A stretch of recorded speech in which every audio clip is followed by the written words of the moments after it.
सार्वजनिक तौर पर भी लाखों की संगत से माफी मांग लेंगे कि भाई हम नीचों ने नादानी में तुम्हारे कर्म फुड़वा दिए, साथ संगति वालों यानी परमात्मा के बच्चों, संगत वालों, हमें भी माफ करना।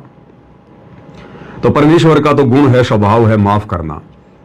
और उसके बाद भाई और बहनों, जब ये गुरु को परमात्मा मानकर, ज्ञान को आधार बनाकर अगर इन्हीं आश्रमों में साध संगति करेंगे तो हम भी जाएंगे, कोई बड़ी बात नहीं है।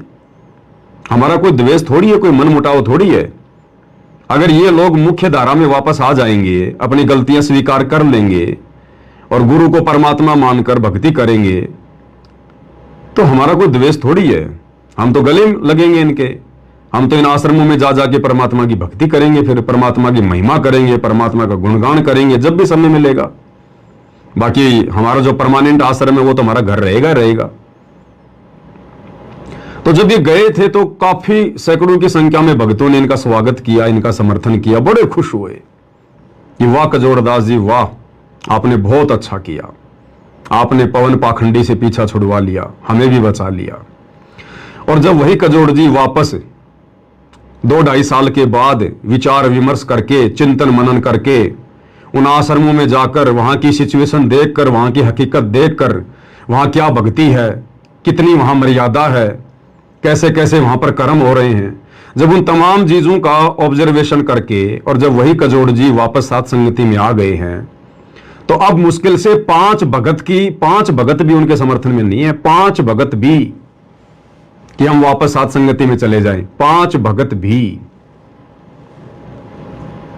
और कुछ एक नादान ऐसे हैं जो हाथ धोकर पीछे पड़े हुए हैं, हाथ धोकर। उन लोगों में इतनी ईर्ष्या भाव है जितनी शायद सिकंदर लोदी में भी नहीं थी। उन लोगों को जलन का रोग है, जलन का रोग। जैसे सिकंदर लोदी को जलन का रोग हो रहा था ना, वैसा ही कुछ एक भक्तों को कजोड़ जी के प्रति है। द्वेष भाव कूट कूट के भरा हुआ है। जब कभी कभार वो लाइव आते हैं कजोड़ जी, और जब दास उनका लाइव देखता दास सभी का है थोड़ा थोड़ा, तो कुछ एक भाई ऐसे हैं वो नीचे जब कमेंट्स करते हैं ना, तो भाई और बहनों, दास को एक कुत्ता याद आ जाता है। जब हम छोटे छोटे थे तो हमारे गांव में एक कुत्ता ऐसा था, उस कुत्ते की ऐसी गंदी आदत थी, ऐसी घटिया आदत थी, वो वजह बेवजह कोई भी आदमी अगर गांव के बीच में से जा रहा है